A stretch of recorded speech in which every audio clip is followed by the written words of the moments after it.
Your Excellencies, the Vice Presidents, the Ministers, the Deputy Ministers,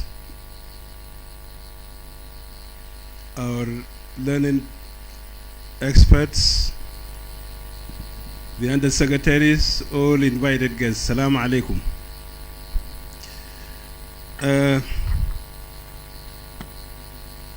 You have realized that we are going to delay you recapping the recommendations of this sitting, starting from the statement made by Vice President Taban, and then followed by the long statement made by Vice President Dr. James Wani. This is because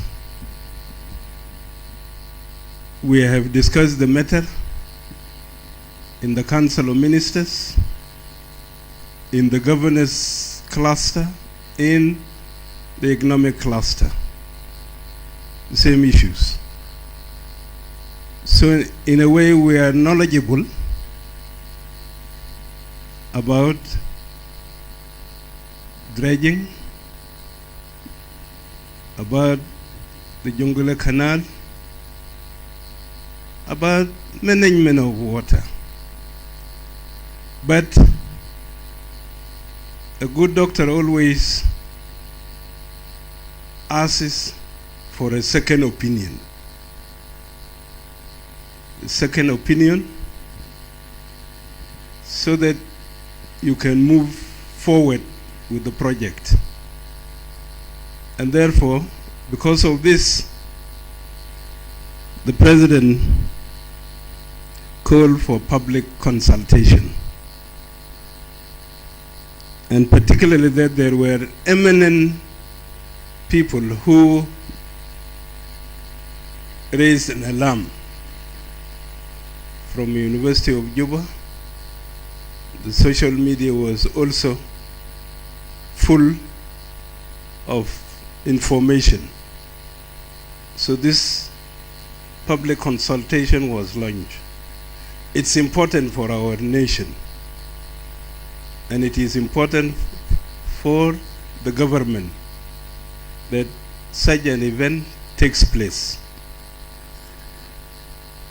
We in government are not like the public, not also like the assembly,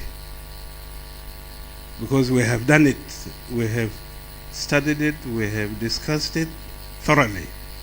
That's why there is a difference between us and the rest.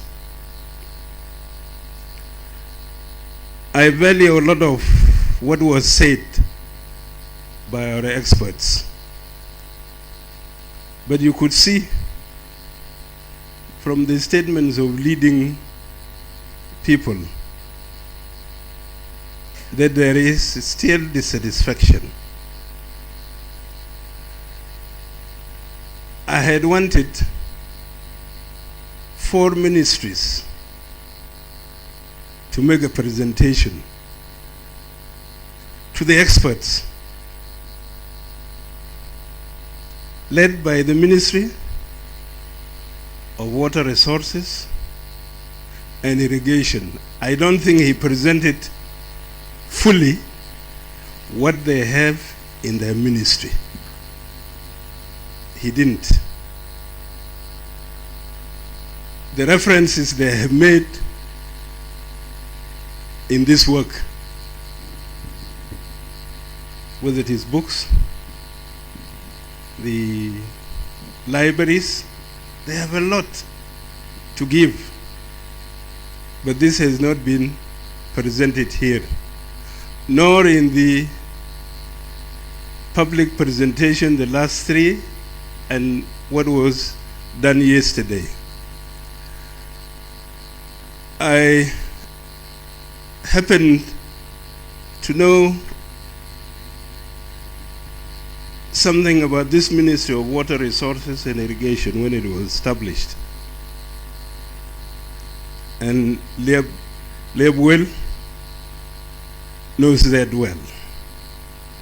I also happen to know a lot about the establishment of Ministry of Environment. And when we made the declaration of the Sed as Ramzar site, I led that, I was chair of it. By that time, the minister was James Laurel. I have also followed the construction of ports, the Mangala port, the Shambe port, and also the Rang port, and the improvements in Malakal port in it. I have also followed the Ministry of what's happening in the Ministry of Energy and Dams. The project South Sudan, one to establish in the Ministry of Energy and Dams, when it was called Ministry of Electricity.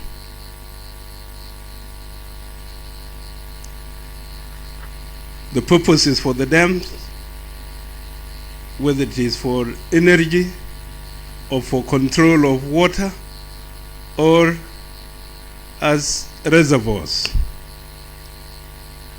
And therefore, this consultation is critical. We must say the truth in it. Yes, the academic papers must be relevant to our situation. Professor Taj Al-Khazim, we had worked together, as I told you before, on other aspects on security sector. And we valued the work we did together, and the Minister of Interior is enjoying this, particularly in the community security and small arms control. If we had the resources, maybe now our country would be secure. Or if we did not go to war, if war did not erupt, our citizens would not be having arms in their hands. They would be doing different things altogether, not killing themselves with arms. That's a part of the project they brought from Canada.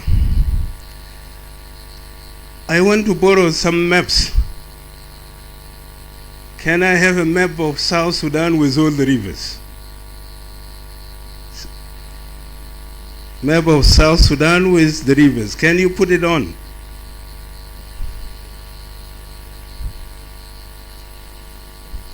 You have it, I know, but you didn't bring yours. Okay, let me start with the eastern part of South Sudan. Kuren. How many of you have gone to Kuren? Okay, 6, 8. There is a river called Kure River. It flows between two mountains for 50 kilometers. When it discharges into the plains, the two mountains, the distance between them is about 100 kilometers. The Kuren River feeds into Pibo River. Kaneti also goes and meets with the Kuren River just south of Pibor. There's another river,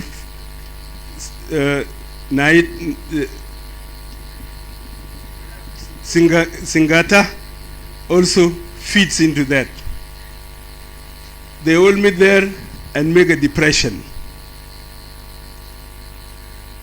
This is where most of our wildlife, when they come down from the Boma Plateau, they pass there, some wanting more water, continue up to Pibor, some continue up to the Nile. This by itself is a basin. It's a basin. We do not control it because we have no mechanism to control it. There is a thinking that we should build a dam in Kuren. There's also a thinking that we should build a dam in the other river near Torit, which is the one I mentioned. Kennedy. Yes. The Chinese are doing something on it. Now, this is an effort to control our rivers in the east. When these rivers come to Pibor, they create Pibor River. Then they meet with Akobo River, just a little bit east of Akobo. And they flow, or it flows, and they meet Gilo, coming from the areas of Penyedu. By the way, these rivers are silted with sedimentation because nobody has cleaned it, nobody is taking care of them. So a lot of sedimentation has taken place. What is the result? Floods in Pibor, floods in Akobo, floods in Wanding. Then when it moves forward, it meets the Baro River. And Baro River is composed or is made up of two rivers, or even three. The Baro itself, the Joko, and the river that comes from Hijacked. Then they come and meet with the river coming from Akobo to form Sobat.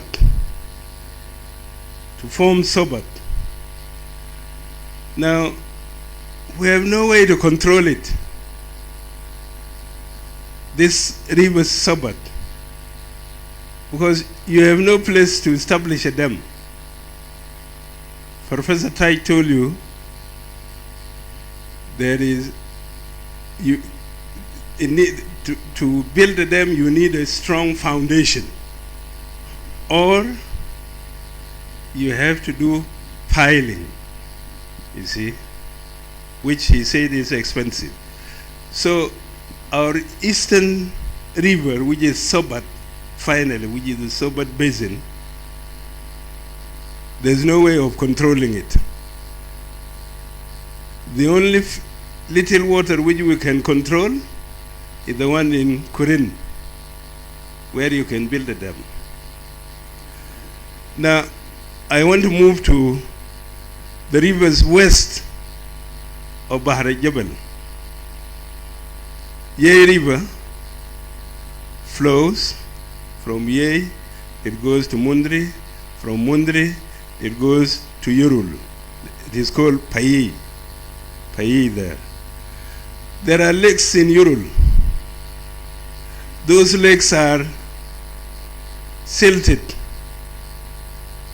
Fully, they have become very shallow.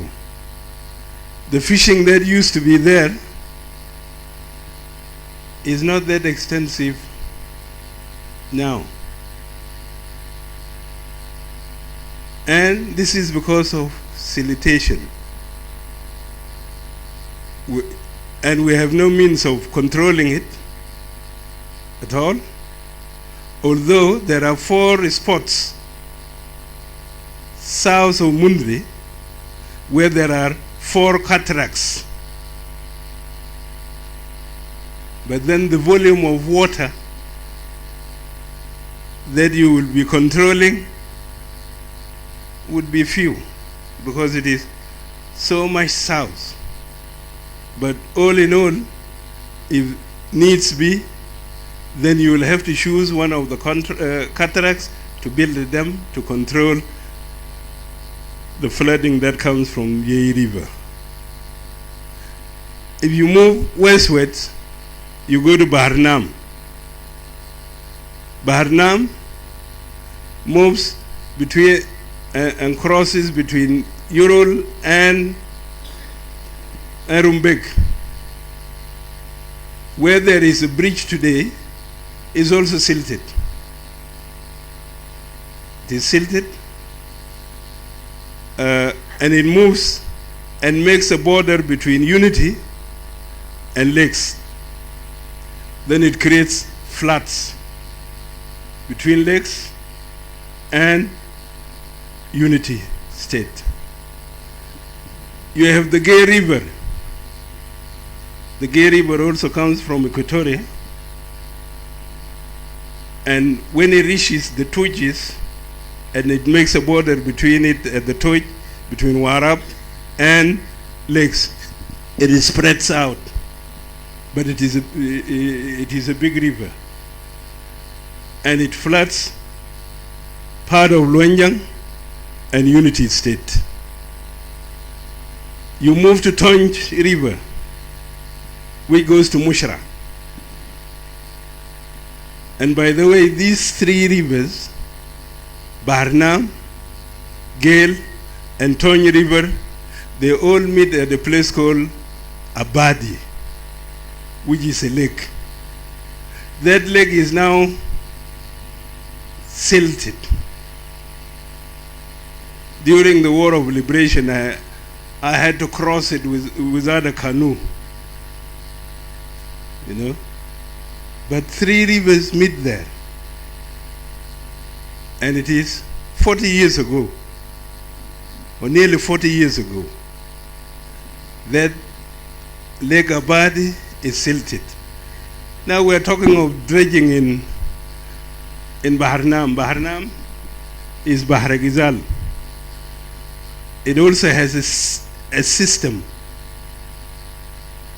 The most blocked place and the worst is between Lake Abadi and Gogrial, where you don't see the channel itself.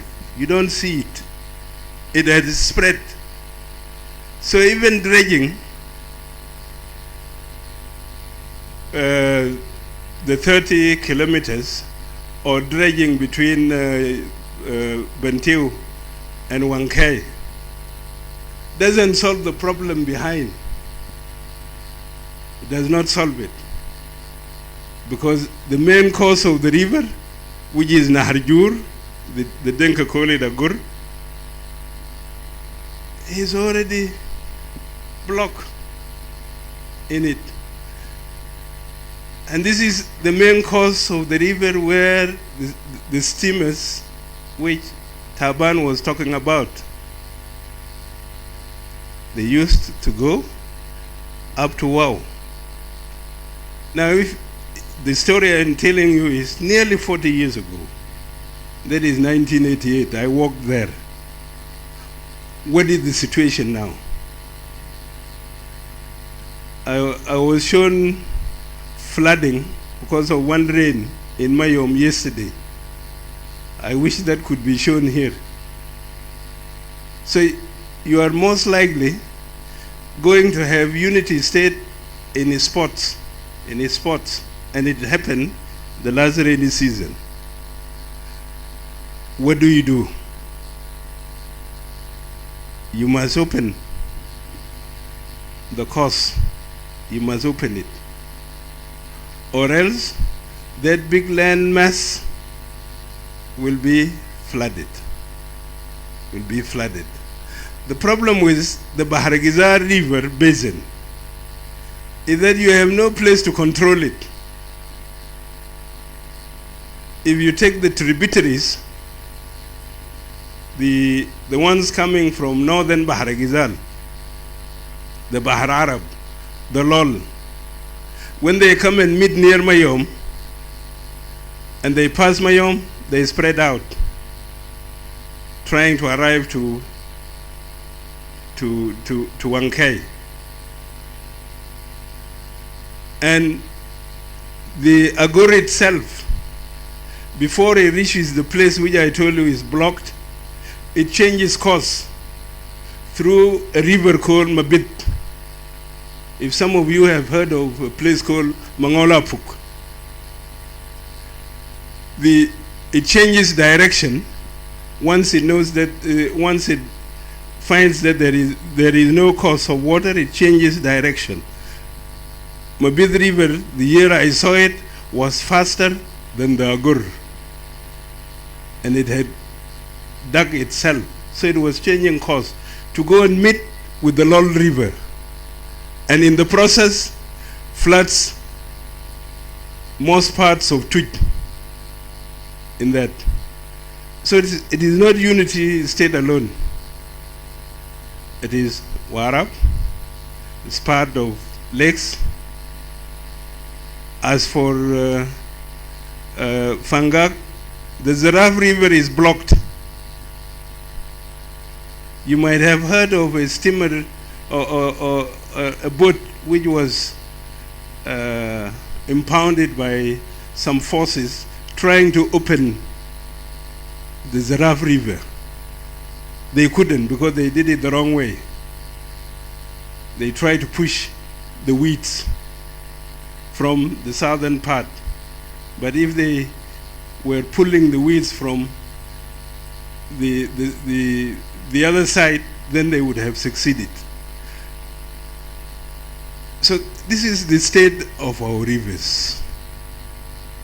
The state of our rivers. What do? We must clean them. We must dredge them. And the right definition is what Dr. Loju said. If you dredge, it means you remove the sediments and the obstacles that are at the bed of the river. You are not excavating. You are moving them, taking them out, scooping them. This is it. But now we have stigmatized our people thinking that dredging is digging or excavating. It is not. You're just clearing. And by the way, on the Bahar Jebel, the blockage from here up to Mangala, you won't have barges coming to Juba unless you dredge it. So you don't need to sugarcoat it that you are cleaning it. You dredge it. You remove all the sediments that are there. Between Juba and Malakal, there are 37 vessels that are sunk in the river. يعني سنادل 37 sandal في جوا المويه. What do they do, these vessels? When the water comes, they block the flow. They also create sedimentation. They make that place shallow. So you'll have to dredge the Bahar Jebel so that it becomes again usable for navigation. The advantages of the river transport is already told to you. I don't want to talk about it. But let us change our mindset about dredging. The past history tells us it has always been done.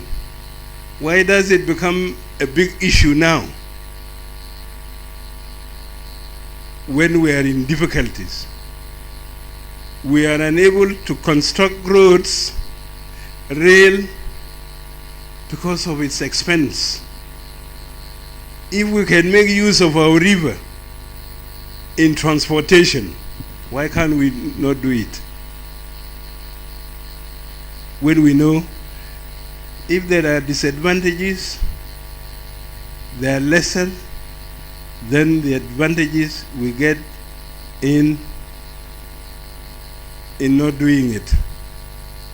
You see. So that's why we are supporters of dredging, because we think that is the best. And history, records, if you go to records, we don't see something dangerous that will affect South Sudan because of the dredging, of clearing weeds on our tributaries. That is dredging. When people talk of Jongole Canal, something you are committing a treason. And I explained it to you in the morning, why we did that. Now we're in an independent country.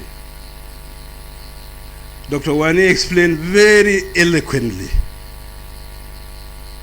what is happening in Egypt. The delta used to be three rivers going to the Mediterranean. Now there are over 20. They have dug canals for production. If the Jongole Canal was a colonial project, can we not change the objectives of this canal? He has mentioned a lot that from the Jongole Canal you will have also more canals moving eastwards to areas that we need either agricultural production or where we want to give more water to our animals that are traversing that area. This is very simple. 4.4 billion cubic meter of water does not have to go to the White Nile. It doesn't have to, because you can control it. When you complete the canal, you will have gates. From the entry of it, you close it if you have enough water in it. At the end of it, at the suburb, you can also close it, and you use the water for either irrigation or for animals. You can also still dredge the streams, the creeks that are within the Jongole, and connect them to the canal itself so that the canal feeds them. And you have abundant water to the population in Jongole. You don't need to let the water get into the White Nile if you don't want it to go to the White Nile. You can do that. There is a stream called Nanam in the Murle land, and actually it is an extension of some parts of Keneti. Then it goes to Nanam, then it moves to Geni. It also joins Akobe River. You can dredge it. You can also make pools in these streams. with the machinery that some of us are rejecting. You can do all those. You can create them. So I personally, I was not against the Jonglei from the inception. From the inception. Because I know one thing, rivers regulate themselves. This is science. Rivers regulate themselves. Now, in South Sudan, the fastest river during the rainy season is Sobat. When it meets the water coming from the Bahr Jebel, it blocks the Bahr Jebel water. It takes over, and its water flows. When it becomes dry season, the Bahr Jebel takes over because it becomes stronger. Its current becomes stronger, and then it takes over.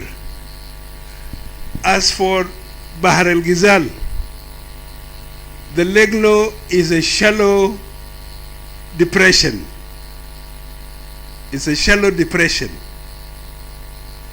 The entry to Legno from Bahr Jebel was pushed by the colonial powers so that they could get into Bahr Jebel. Most of it is land. It is very, very narrow when you want to get into Legno. But since, what will you do? The water of the Bahr Ghazal Basin is purely our water. Nobody can contest it. How do you control it? There's difficulty in controlling it because this is lowland. Unless you do the piling at the entrance of Legno into the Bahr Jebel. And the piling is expensive.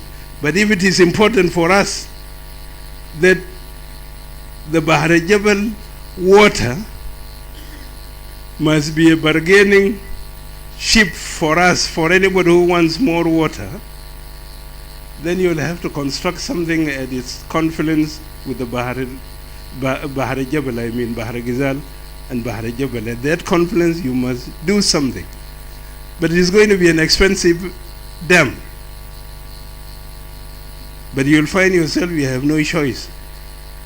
Else it will flow, because once it joins the Bahr Jebel and they create the White Nile, you have no other control. And by the way, you must know that Sudan is the one concerned now with the canal. Some of their experts are saying if the canal is completed, then Khartoum will be flooded.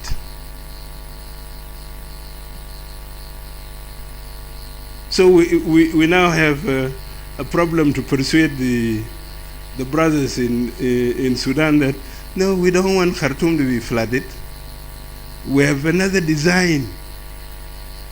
We will, if we finish along while we are constructing it, we are also making our canals within Jonglei, so the water is not going to increase, you know.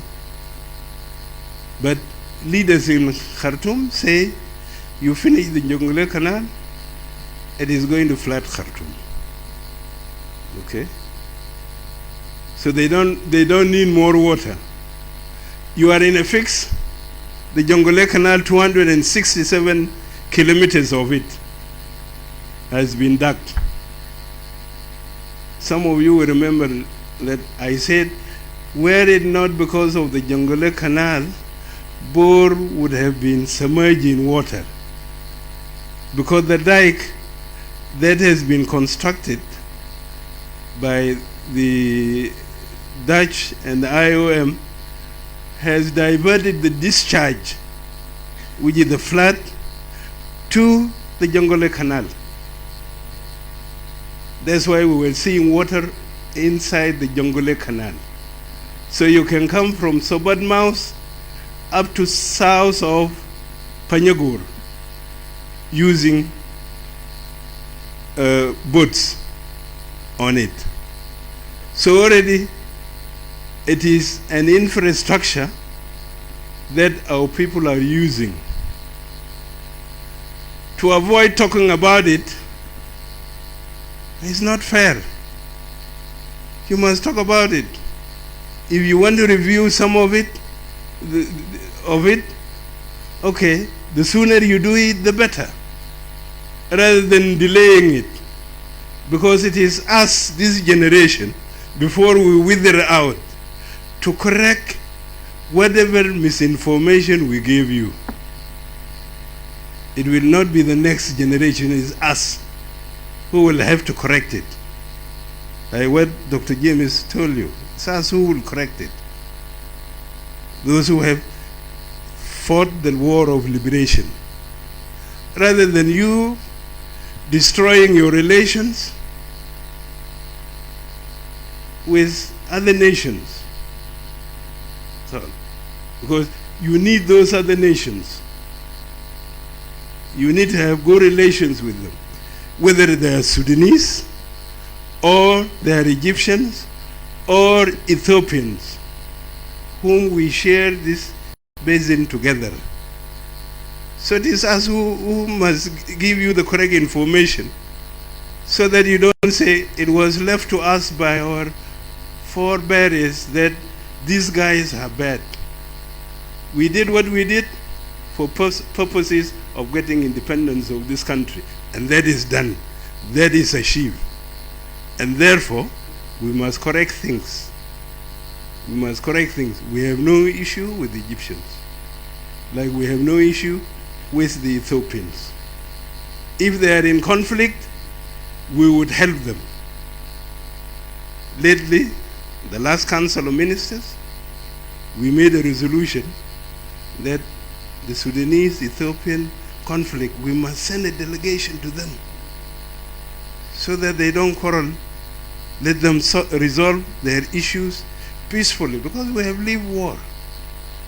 And we value the relations between these two countries with us, whether it is the Ethiopians or with the Sudanese. Now, in our politics, in our plans, our interests first. But make your plans without any prejudices. Without any prejudices. You know, this is when you will get good plans. This is when you will get assistance from elsewhere. Environmentalists think if we completed the construction of the Jonglei Canal, we will dry up the Sed. Why would we dry up the Sed when we know its value? We know its value so much. We know the ecosystem that is there. We know we have a population that lives on it. We know that the water that evaporates in the Sed region becomes a blessing even in our own country. Why would we dry it? We also know that water is a big sink, carbon sink. The more we have water, the more we manage it, the more we will get resources with the latest economic theories of carbon credit. Why would we destroy it? Why would we allow others to destroy it? I have a belief in the institutions we have established. Whether it is the Ministry of Water Resources, the Ministry of Environment, the Ministry of Energy, the Ministry of Transport. There are scientists among them. We cannot undermine them. That is why the debate must be transparent and open. Honorable experts, I think these guys, one person is away, is the Minister of Energy here. He's not here. They have not had the real presentation they would present to you. If you make your conclusions on what you heard in the public, you will have heard the emotions, okay? But you would not know that we have experts here in this country who have the same interests like you know. So I think you should have another opportunity for them to present to you and debate with you before you make your sum up, because your sum up might clash with what they have. They know a lot, you know. That is why university professors leave universities to become under-secretaries in the ministries, you know. It's not a luxury. It is a practical learning place when you are in a ministry of a government. Our institutions might be described, oh, they're still weak. But no, there are people who are very technical, who know the areas they are in. So my request is, you are presented to us, have a meeting, let them give you a presentation, criticize our programs, criticize when they are exposed to you. They didn't. The Ministry of Water, the Ministry of Energy, the Ministry of Environment, the Ministry of Transport. In a hotel, they would present to you. You might find that what we are doing is good. Experts, senior government officials, ladies and gentlemen, good evening. My name is Riek, and together with my colleague Nyachenko Tai, will be presenting to you a brief summary of the experts' presentations for the last 5 days, and then we will read over the recommendations. And of course, that comes hands in hands with the great presentations that were just made by the excellencies. So there were 6 main topics that were discussed throughout the 5-day session. And the first was to look at the whole overview of the Nile Basin, which was predominantly presented by Professor Taj. And on that, of course, there were commentaries from the experts. The presentation looked at key areas. One was that the 1929 and the 1959 agreements gave the chunk of the Nile waters to Egypt and the Sudan, and leaving the vast of the wide Nile Basin countries out. That there are 9 Nile agreements on water, and that the government of South Sudan should really keenly look into this. Bahr el Ghazal Basin, with all its tributaries, belongs to South Sudan, which was also mentioned by the first Vice President. The other aspect on this topic was that water security is national security. The second presentation was on water governance, legal framework, regime of the Wide Nile, which was mainly presented by Dr. Salwa, but there were commentaries from the experts as well. And it's largely looked at the international treaties, regional international treaties and conventions, regional agreements, and national laws, touching on Vienna Convention, the principles and rules governing the transboundary waterways, It also looked at the national laws, particularly the transitional constitution of South Sudan and the RXs, and the huge gaps that they have on water development and management. The presentation closely say that the White Nile has been flowing its course for decades without management or control. The affected population have been moving closer and closer to live by and over the river, and so leading to flooding and all that. And it says that the status quo is not sustainable. The presentation also underscored that the navigational uses of water are exclusively a right of a sovereign nation like South Sudan, while the international laws governing the non-navigational uses of international watercourse are aimed at ensuring equitable and reasonable utilization, obligation not to cause significant harm, obligation to cooperate on the basis of sovereign equality, territorial integrity, mutual benefit, and good faith.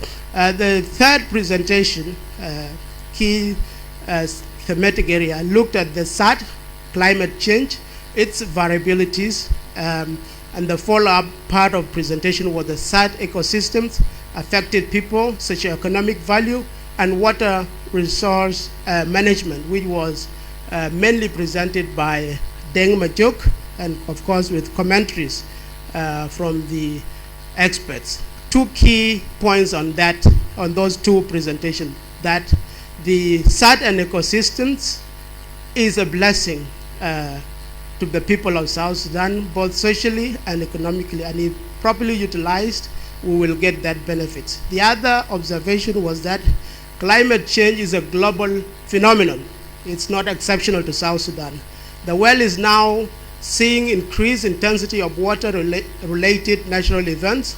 About 90% of natural resources are weather-related, including floods, droughts, and therefore, we must be dynamic in finding appropriate sustainable ways in responding to its variabilities, whether it's flood, drought, or any other variability. Now, the fourth presentation was the basic concept of dredging, which was presented by Dr.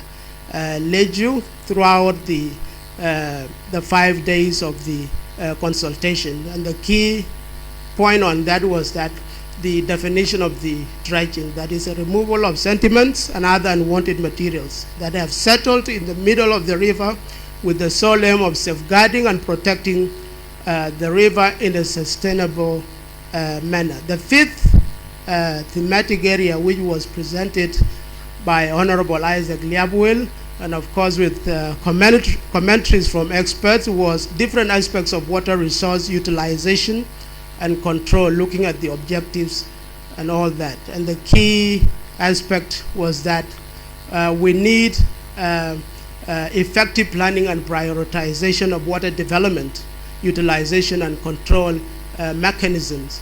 It also touched briefly on Jongoleka Nile and the poor initial conceptualization in terms of water management planning and its execution. The Honorable also highlighted on the memorandum of understandings that were really poorly conceptualized and signed by Southern Sudan then with the Arab Republic of Egypt. The final thematic area was the essential components of an inclusive and credible feasibility study, which was again mainly presented by Professor Taj and commentaries from experts. The key highlight on that presentation was feasibility studies are critical to making impactful and sustainable policies. They are like, this analogy was made, that they are like the medical diagnosis before the doctor could give a medical prescription. With that, I call upon my colleague, Chanko, to come and read out the recommendations. Honorable ministers, advisors, under secretaries, all protocol remain observed. My name is Nyashankwa Rambangta, and I'm going to take you quickly through the recommendations. And in the interest of time, I'll just be reading because we are running late. We have over 14 recommendations, and I'll just read, and I will emphasize only on 2 recommendations. The first recommendation is to stop dredging initiative until credible feasibility studies are conducted. Second is both executive and parliament should form an all-party parliamentary committee for water that will focus on the adoption of policies, strategies, action plans on the White Nile waters, use, development, management, as well as control. Appoint a knowledge legal advisor to the Ministry of Water Resources and Irrigation by reporting functions to the Ministry of Justice and Constitutional Affairs. Advocate for the establishment of the National Water Commission that will focus on regional and international issues as they relate to South Sudan.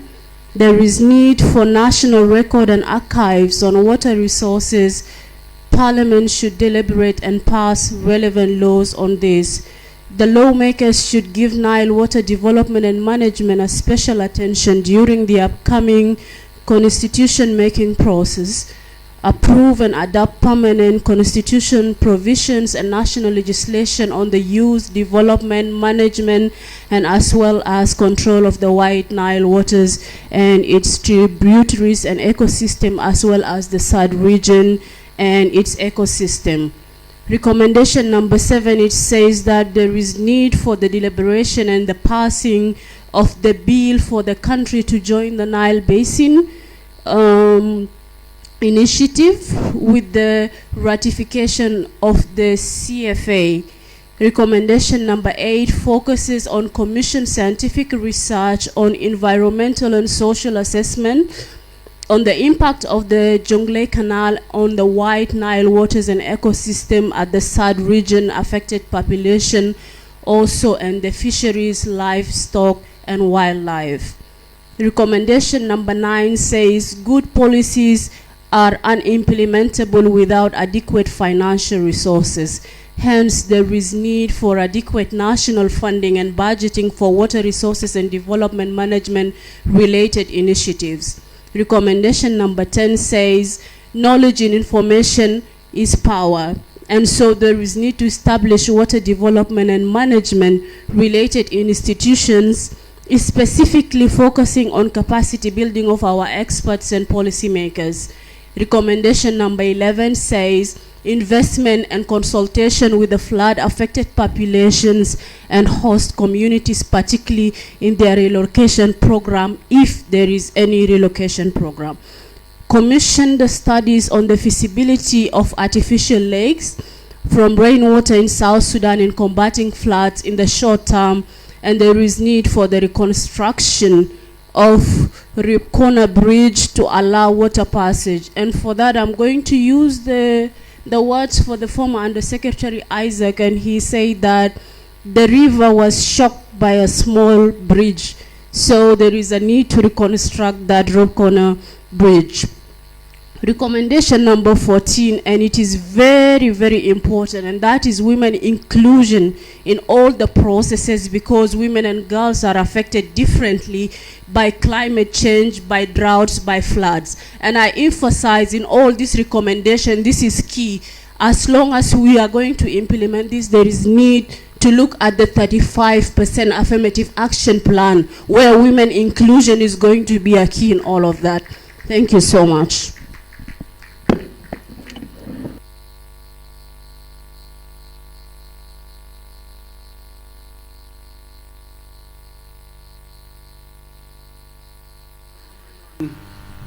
On some of the recommendations,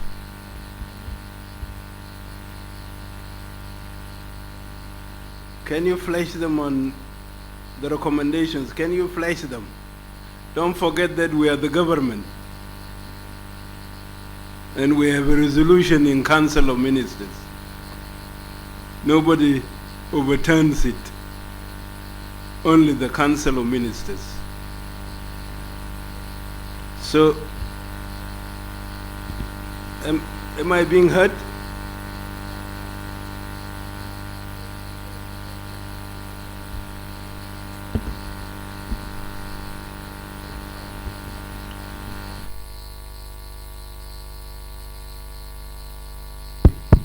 Yes, Your Excellency, these are mere recommendations. They are not resolutions. And these recommendations will be taken to the executive. It is there, and then that we will look into all these. Some of them are not in place. Let's reach a compromise. This is Council of Ministers. These are ministers, and this presentation is being done in front of us. We can't say stop dredging because the Council of Ministers has already done that. We need to reword your concerns on it. What is the best word to put?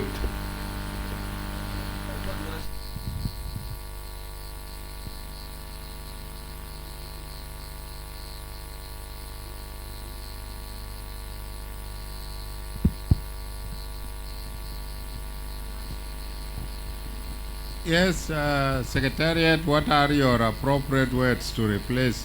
Because you have stated that you are stopping the, isn't it?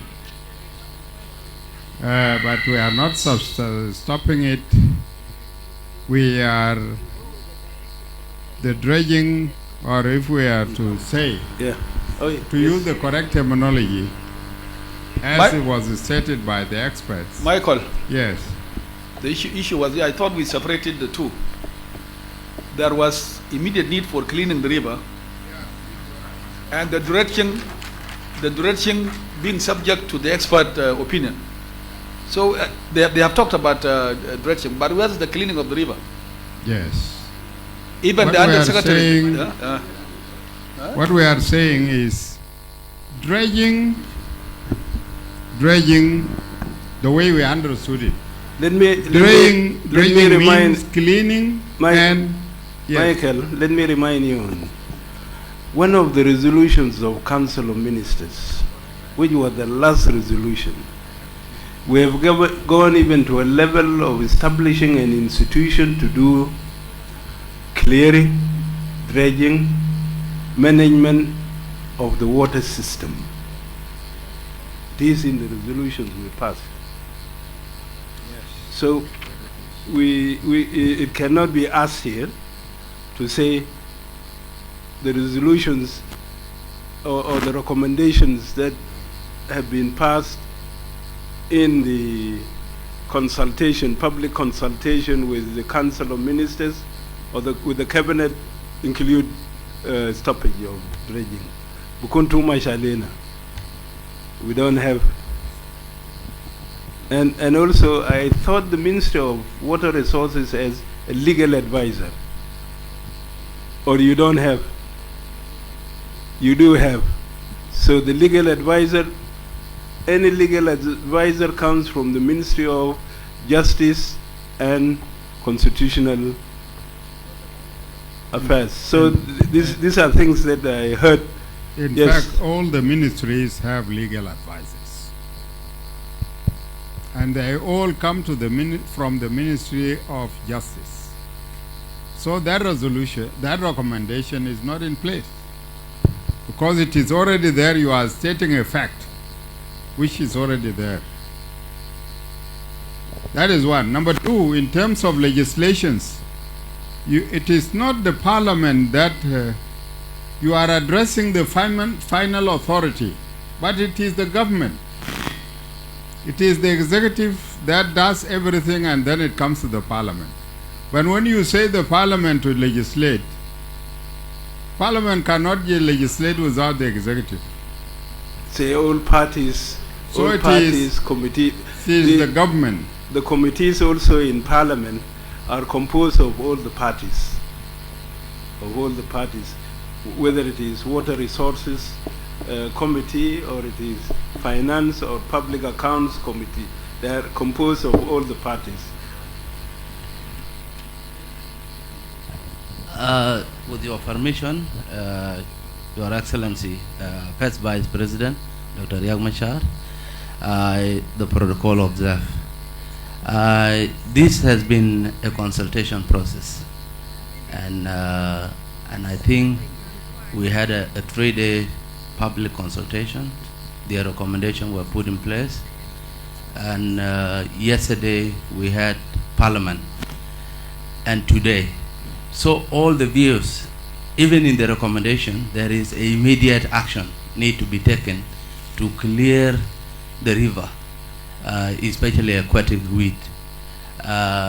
It is in the recommendation. So the Secretariat will remain to file up and harmonize the 5 days consultation, and then we'll put them together to the to the authority, and especially for you to deliberate on it and come up with what is necessary.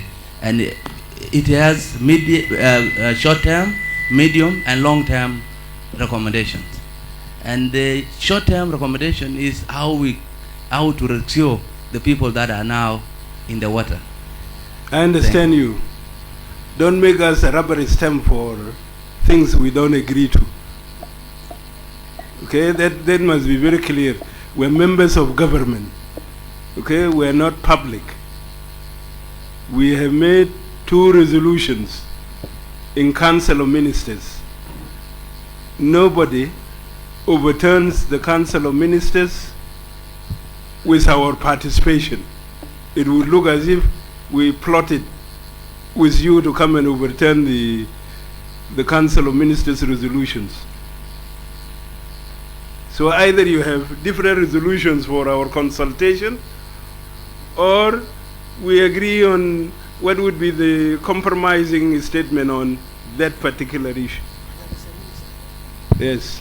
Yes, Your Excellency. In fact, this situation is not very clear. Yes, as you put it right, we cannot be a party to recommendations and resolutions that will be given to us, will be taken to us. The best thing would have been to keep silent about your recommendations and then take them to us in the cabinet. That would have been the right procedure. But the fact that you have ventured into reading them to us, then we need to have an opinion on them. Because what you did is a recommendation. These are recommendations in which we are a party. So we are the ones now making the recommendations, isn't it? And if we are the ones making the recommendations, then definitely we need to agree with the recommendations we are making. So the best thing is to put up the recommendations, and we take them one by one. We agree on one, take it and proceed. Otherwise, there was no reason to ask us there would have been no reason to make a presentation of the recommendations to us. You should have discussed them your own way, prepare them, and then take them to us there. Yes.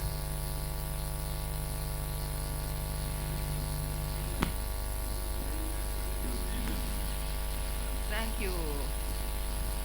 Is it working? Thank you, Honorable Minister Michael McQuay. You know, this whole exercise of the public consultation was on the basis of the President's directives the day of independence. And I would like to read: to allow our citizens to participate in the consultation process without emotions, I am today freezing any planned dredging activities in the said region until credible, professional, evidence-based studies are carried out in the impact of dredging both on surrounding communities and the said ecosystem. To this effect, I am directing the Ministry of Environment and Forestry to initiate the process of identifying and eventually hiring credible experts who will carry out the said visibility. Our mode of procedure was, for every group we met, we discussed with, at the end of our working day, we submit the summary and the recommendation that has happened during deliberations. And that happened the 3 first days, that happened yesterday, and this is what's happening today. I think there is a misunderstanding. The results of the work of this consultation are not going to be sent to the Council of Ministers. This consultation was called by the Office of the President on directives of the President. So our understanding was all this work for the 5 days will be put in a report and submitted to the President. Then the President will, in his wisdom, determine how he is going to treat the report, either through the Council of Ministers or through his office or through any other process. I am sorry to interrupt your line of thinking, but this was our understanding and the mode of procedure. It's okay, Dr. Salwa. In fact, you are an expert. So the report supposed to be submitted is not what you give that will be submitted. It is the committee that will present its report based on your presentations and the deliberations of the public. But not you as experts who will present the report. So I did not expect you to react to whatever. The rest is ours. You have done your part, and that is all. That is one. Number two, if at all we were not to be involved, we should have not been called as the executive, because we know where we will meet with the president. And your presentation should have not, the participation have not included us as a cabinet, but should have only consulted the public and whoever, because at the end of the day, the whole thing will go back to us. This is what we know. But as long as you have invited us, and we have become part of the public, and we are the last people who will prepare the recommendations, then it is our duty to ensure that we make the right recommendations. Thank you. Yeah, Madam Angelina. Yes, Adia.